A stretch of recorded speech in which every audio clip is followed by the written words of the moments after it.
You're watching me on Aussie Beach TV outside Delicatessen in the beautiful surfers paradise amongst the beautiful people.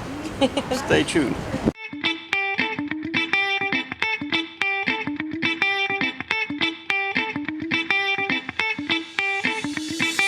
Aussie Beach TV.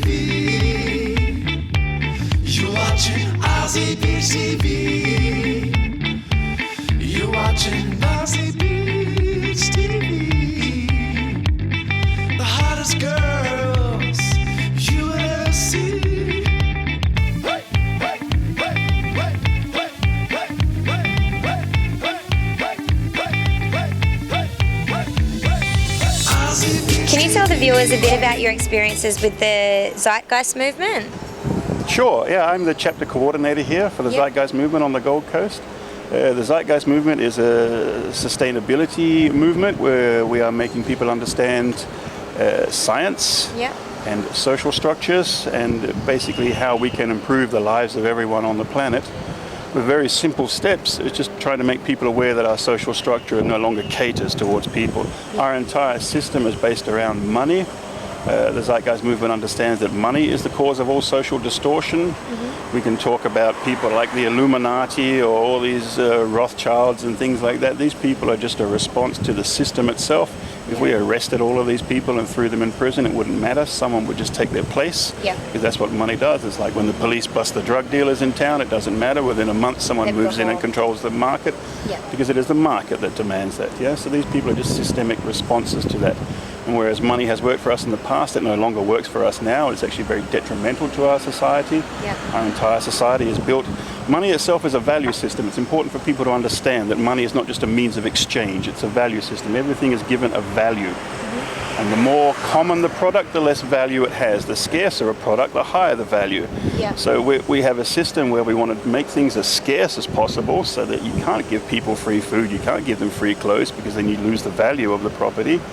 And we also stand in a situation now where our technology is moving in such a way, the old beliefs that people had to have a job and work and produce things are no longer relevant, because machines and technology can produce more, faster, quicker than anyone ever can. Soon people will be three-dimensional printing cars, planes, things like this. So the whole manufacturing industry is finished. We must make this change over to what we call a natural law resource-based economy. The Zeitgeist movement is understanding of three principles. We are asking for the United Nations to declare the world the living heritage of all living people, meaning that everybody owns everything, but nobody actually owns anything. If you understand, it's all ours to share. Because as we teach our children as they're growing up, share everything, and then as soon as they turn 18, it's like, you're on your own, every man for themselves. Whereas like, no, we should still be sharing everything, you know? The whole concept of people owning cars and stuff like that is just crazy. Share it, you know, and then we use it. We also want the scientific method of governance, meaning rather than politicians deciding, oh, this is how we will have our society, you can literally ask scientists, what is the best way for us to live? Where should we be living? How we should be producing our food? And without having any monetary restrictions, we can do these steps very, very easily. You know? And as we call it, with a natural law resource-based economy, meaning a society without any form of money or ownership. So nobody has any advantage over anybody else, everything is shared. And you will find that once money is gone, literally 80% of all of our society, with all its flashing lights and advertising, literally vanishes overnight. As does war, as does poverty. You know, once people can no longer profit from these things, they quite simply vanish. Money makes everybody evil. Well, it doesn't make people evil in the sense that you can make steps. Of course. Well, the more money you get, the more amazing things that you can have. And people will want that. Of course, there's nothing wrong with that. But the problem is we need to move past that and understand, for a lot of people, it's not good to have so many things. I mean, what's the point of living in a massive mansion and having 10 cars? I mean, you don't need that. No one needs that. You know, let's share it all instead. So that's what we try and get people to understand. So with you being a small business owner and with the food industry, how do you feel about, let's say, for example, a guy got arrested for giving free food to a homeless person? Do you agree with that or not agree? I think that's shocking. I mean, come on. I mean, that's outrageous. And you can understand it from a monetary principle.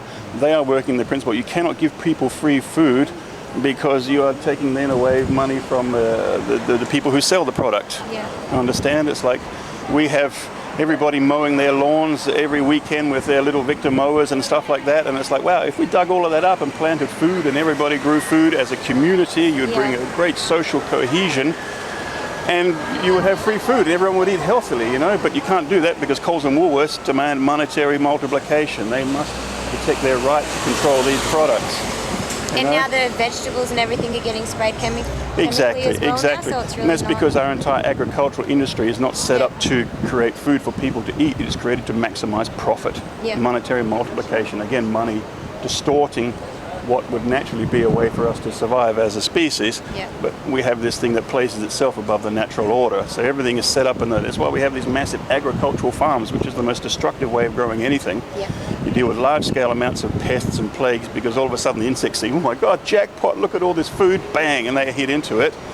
Whereas if we spread the food out and everybody controlled it within the area, you wouldn't have to worry about pesticides, because if some area got hit and wiped out, there's still plenty of other areas that could source the food and bring it into everybody. Food is very easy to grow. We are not teaching children how to grow food. We're not teaching children how to survive. I think in schools there should be a subject actually called life skills, because that's something they actually do need. Teach people how to cook, teach people how to grow food, you know, teach people how to be aware and how to relate to other people, you know. So then after the Second World War, everything's become monetary focused. So we no longer have our society, and we've put together a system of money which has no purpose other than multiplication. We have not sat down. If you have your life, you're planning for yourself, I wish to do these following steps to reach this point. You know? But money has none of that. Money is this just must multiply. It doesn't, we haven't set it to say, okay, as we're using this system, it should provide people with housing and food and shelter and improve the lives of everybody, but it's not set up that way. It's just to multiply. And that's why we look at so much distortion, and why Abbott can still be talking about coal, and we can say we see how damaging it is, but we can't let the coal industry collapse because that'll collapse our economy and poverty and blah blah blah. The most important thing for people to remember is if the money disappears, everything you see around you is still here. This is still real, this is still tangible, it's still here. We are still here, people with minds are still here, love is still here. That's exactly right. Money, it's an illusion, it's all in our minds, it's just an illusion. And we need to move past it. We need to what is called a type 1 society. And you can look in that, Google that. There's a lot of information about that. Carl Sagan. And if more people let go a bit of more technology, would be more social and be able to interact with more yes people. and no. I mean, there's a lot of problems now. People say, technology is antisocial and stuff like that. This is just a phase. For us as a species, remember, for literally for our entire existence, people would be born and nothing would change in their life at all. Nothing. They would live and die, and it would be the same. We suddenly have come into a situation where the last 40 to 50 years, you have this massive technological growth, and because technology doesn't grow slowly like that, technology actually goes whoop like that. You know, and that's where we are now. We're right there, heading there. And that's why everything is collapsing around us, because our social system doesn't understand how it's going. And if we really look into what we're able of doing, we can easily feed everybody, house everybody, just like that, within moments. Very simple. We just need to make the choice. Everybody has to stop moving away from what they can do for themselves. Once you take care of people's basic needs, you suddenly find that, hey, I can help people. I'm not worried about having to pay my rent. I'm not worried about how I'm going to feed my kids. That's all taken care of. What can I do with my time? I can help these people here who need help. Because everybody wants to help. That's what we are as a species. Come on, we are still beautiful. We are still lovely people. There's still hope. So from talking to you, Christopher, I can tell that you don't watch too much TV. So how do you find out all your information? You're correct. I don't watch any TV really, except for maybe when there's a Richard Attenborough thing on, but even then you can watch them all online. I think the internet is an incredibly important thing. People need to understand the internet is the world's first globalized language. Okay, we are going through teething problems, and this is why they are trying to control the internet now, because they understand the power that this information has. I mean, people don't understand that you are walking around with your iPhone and people think, this is great, and here's my dinner, and here's my boobs, and here's my selfie, and that's fine. But you carry in your hand access to more information than any king or queen or emperor or politician of the past. Okay, all of these people, Winston Churchill, all these people that people look back and think, these are great people. You have more information at your hands than any of those people did. And it's there. You just have to reach out and take it. There are so many people sharing such important, powerful information. And not to make money, they are doing it for free. Yeah, you can always tell if someone's trying to help because they will be doing it for free. Yeah. The Zeitgeist movement has an amazing channel on YouTube, TZM official channel, full of lectures and massive amounts of information for people to share and look at. It's all free, nothing is charged. The movies that we provide are all free. We also provide various dinners that we do and stuff like that. I do here to get like-minded people in with permaculture and stuff like Is that. that on certain days or nights? We or- try and organise stuff in the night time. Yeah, definitely sit out here and just hang out and stuff. It's just also nice to be around other people who share the same views. Yeah. So you don't feel that you're alone in a sea of emptiness, you know? So it's important to bring people together. Yeah, turn off your TV. It's garbage. They control all of it. They brainwash you. They tell you exactly what to think, and they fill you with fear. Yeah. And while everybody is screaming about Ebola, there are more important issues that are actually real that we need to do about it. And it's weird now the American midterm elections are over and all of a sudden Ebola and ISIS have just vanished off the TV. Yeah, that is. It's just gone anymore. It's like, hey, what happened there, huh? As they do before. It is a method of control. Isn't it called tell, lie, vision? Yeah. You know, basically a vision for telling lies, yeah? So that's why I don't watch it. Yeah, online. Be online. Get online and free internet for everybody. Why is owning a small business such an important freedom in Australia? Well, I think that's kind of a bit of a myth, really, because you end up just working and working and working. Every small business owner I know is just working their ass off to pay exorbitant costs to banks and electricity and suppliers. You know, our system is squeezing the life out of these people. I mean, and it's a shame because small business employs more than anybody. You know, they provide more of a community to people than any other large corporation would ever do. And, you know, we pay our taxes here rather than ship the money off seas. Yeah. And I think it's also been an Australian thing, you know, where we like to be by ourselves. We don't like to be told by other people what to do. I mean, I opened my cafe also for a lifestyle, but also because, you know, I don't enjoy working for other people, especially other people who don't understand the industry perhaps as much as I do. Yeah. You know, so, you know, it has its positives and it has its negatives. And I'm sure for a lot of small business owners, yeah, there's a lot of negatives now. I mean, let's admit it, the economy is not good. People can talk about it, but unfortunately the rich people are making so much money at the moment, it actually disguises the fact that the rest of us are making nothing. Yeah. You know, so there's those sort of things to consider. But yeah, would I much rather be by myself than working for some large corporation? Yeah, without a doubt, you know. And I have worked for large corporations before, and I don't enjoy that. I don't enjoy the way that people are treated as numbers. I mean, people are, all of my staff I have tremendous respect for. I know about their lives. I'm interested in them as people. As people, like I say, people are lovely. Everyone is lovely, yeah? Yeah, smash big business. That's all I can say, huh? But then even then, it's not a fault of them either. I can tell you, that's another systemic replace. You could destroy Coles and destroy Woolworths, it wouldn't matter. Someone else steps into their place, and eventually everything would move up. Money is just moving everything up to the rich. It's what it does. Capital goes to the capitalists, as they say, yeah? And we're all kind of left behind straggling over and fighting over the rest. Yeah. But we don't realise that it's actually us who have the most amount of power because we're the ones who empower this entire system, yeah? And we can bring it down anytime we want. We just have to say enough. Stop listening to the people in power. My God, if you're listening to Tony Abbott, you need help. That man needs help. He is mentally ill. He has neurological damage, you know. He is. How can a leader of a country be so ignorant and foolish and that shows you why politics doesn't work. If he can make it to the top, then the system is flawed. As simple as that, yeah. And why don't we use scientists and people who understand things rather than, oh, I'm a lawyer, so now I'm a politician, so therefore I'm in charge of agriculture. So what do you know about agriculture? Nothing. Exactly.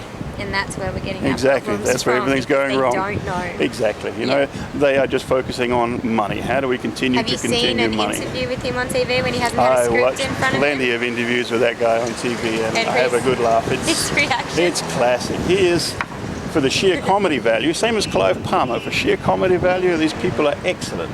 Yeah. But the sad, tragic part is that they are destroying many, many lives, and that's the unfunny part. If they had no relevance whatsoever, oh God, you would laugh your head off to these people and think how amazingly funny it is. Yeah. Especially Abbott. Come on, seriously. I mean, how that man has not died crossing the road is just beyond me, you know? It's just really. But that's also a good sign for our society and our technology, that people that stupid are still alive. Yeah. You know, because back in the old days, they wouldn't have made it. They would have been killed by bears or animals or whatever. Yeah. They wouldn't have made it. Our society is protecting these people now. That's really cool, in a way, kind of. But Can we be protected? we are protected, darling. We have to just understand that we have the power, literally. If you could picture a seesaw with the politician standing on the end, we're standing on the other side, it's us who have the power. All we have to do is just step off, poof, and they're gone. Yeah. That's it, and it can literally change overnight. That's all it requires, just a shift in consciousness. People changing, no longer for you, but what you can do for others, as Kennedy said. Yeah. What would be the ultimate way to destroy a TV set? Oh, to destroy one. Yeah, the ultimate way. Well, I mean, I like the whole throwing them off the balcony of the high-rise apartment while you're Yep. snorting cocaine off a girl's ass, but not everybody has access to these things, you know, and that's what the Zeitgeist movement wants to change. We want access to these things, yeah? Yes, access. But to be honest with you, I'm not into wastage, I'm not into destruction. I'm one of those to pick up the rubbish sort of people, and let's Yeah. recycle all of this stuff, please, people. Because, yeah, but come on, that's what I would do. I'd do it totally rock star, like off the head, snorting the cocaine off the butt, and that would be it. That would be me. I could do maybe the Elvis thing, but I hate guns. Yeah. I'm completely against guns. Can't stand weapons of any shape or size. Bikini News is about to be launched by Australia Aussie Beach TV right here in Australia. Will you be watching? I will be watching, most definitely. I Yeah. think it's important that people support independent media, because they are the only people telling the truth at the moment. They have no vested interest. People are just trying to share information because people care. Yeah. You know, there's nothing to profit from it. Independent TV is hugely important, as I've said to Jack Russell many times. You know, you are sharing a vitally important message. People need to understand how vitally important you are in this time, because there are not a lot of voices telling people what is wrong, and we need many Yeah. voices as possible to get out there and tell people, hey, you know, we really need to address these situations. So yeah, I support independent TV 100%, as should everybody out there in the interweb lands. Yes. Thank you so much. Thanks for reminding me. Aussie Beach TV. You watching Aussie Beach TV. You watching Aussie Beach TV. And I tell you what, it's a pretty good taco down here at the Delicatessen with Christopher. Get in here and try some of this. Look at this, yogurt, apple. And melons. Don't And- forget the melons. The melons are my favourite part, mate. That's on the other plate over there. You watching Aussie Beach TV. You watching